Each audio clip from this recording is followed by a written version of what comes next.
Oh, excuse me, I'm just practicing.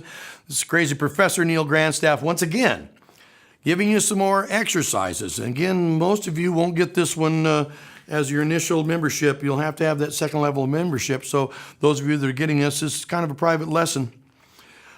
A lot of you are saying, guys, I can't coordinate my pinky and that my fingers are sore and my hand hurts.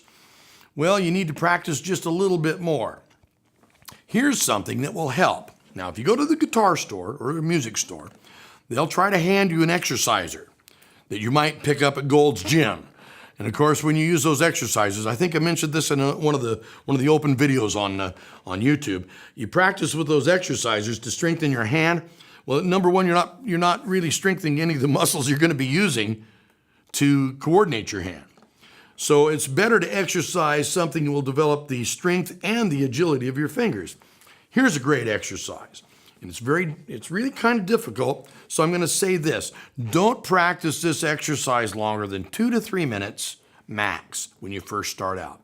You might be able to do this for as much as 10 minutes with little breaks in between. But look at the sets of exercise. Again, we do everything in kind of sets. You do 5 reps of your scales and move up a notch. Again, keep moving up a fret at a time, practicing your scales. You're going to do the same thing here. What we're going to do is going to start at the 5th fret. Doesn't matter what key we're in. Again, this is an exercise to develop agility and flexibility and utility in your left hand. So the idea is to strike the string and hammer on and then pull off and keep all the notes even and sounding equal. We're going to get the energy of one strike, and then we're going to do that in rhythm. So how did I do that?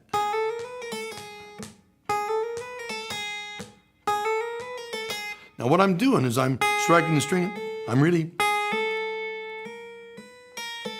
So I'm hammering the fingers down hard enough to keep the energy in the string. And as a matter of fact, after you practice this a while, you'll actually be able to slam that string against the next fret and keep the energy in the string because you're almost hitting it a second time. And you can hear the thump that my fingers are doing on the neck itself. And then when I pull off the other way, I have to pull them off one at a time. There's a tendency for all the fingers to work together. This is a very good individual exercise. You're going to go all the way across the neck.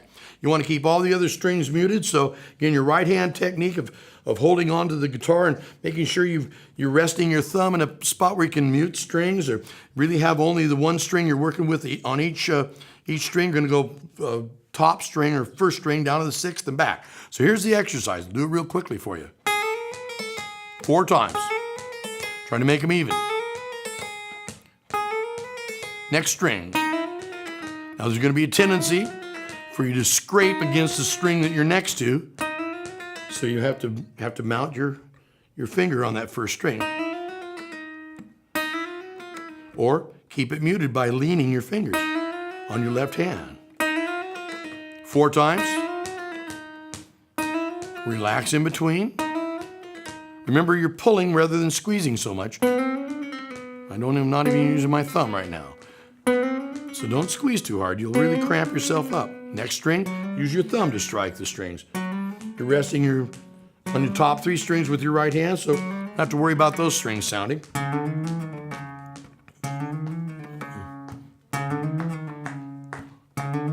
Lowest string. Oops, I got some ghosts there. Back up. Oops. Try to make every note very equal in volume and similar in tone.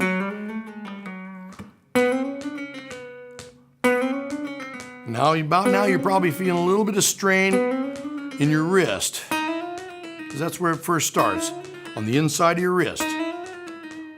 And here's the top one. That's 4 simple exercises on each string, hammer-ons and pull-offs. Okay, I want you to practice that after you understand and can play your discrete scales, and I want you to add this on to your daily practice. Again, do one set at A and then move up a couple of frets where the frets are a little closer together. Maybe go up to the 8th or 10th fret and practice it there.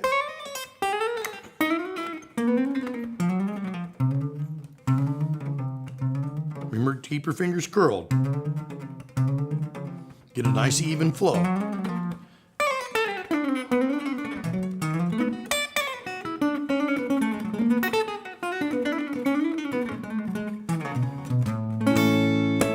So that'll give you a way to get around through your scales. Once you get positioned, you can play through your scales with hammer-ons and pull-offs as well as striking. Okay, you want to be able to do both, of course, but that's another quick way of getting some real speed with your left hand. So, until we see you again, and until we talk to you through your evaluations, which don't forget, you get 3 free evaluations with every intermediate membership. So be sure to use those. Get in touch with us. If you want to know little things that you don't get answered in the book, we're glad to answer your questions if you contact us. I've done more lessons over the phone and through emails in the last few years than I've done private lessons one-on-one, which is amazing, but it's a nice way to do it. That way you don't have to be in my city and I don't have to be in your city in order for you to learn this stuff. And the most important thing to me is making sure you get the knowledge so that you can go about learning as many songs as you want. If you want to learn particular tunes, don't forget Guitar Mechanics, the Edutainment channel offers play-alongs. And check us out on the play-alongs. We've got a lot of great songs. That's for the little higher level students that have learned to read a little more than just the lead sheet. And they've learned to read a single individual melody notes as well as chords. So you want to check that out for sure. Lots of good standard songs to learn. Lots of very accessible music that you can use in live performance. So again, until I see you, keep the faith, keep practicing, stay true to your school.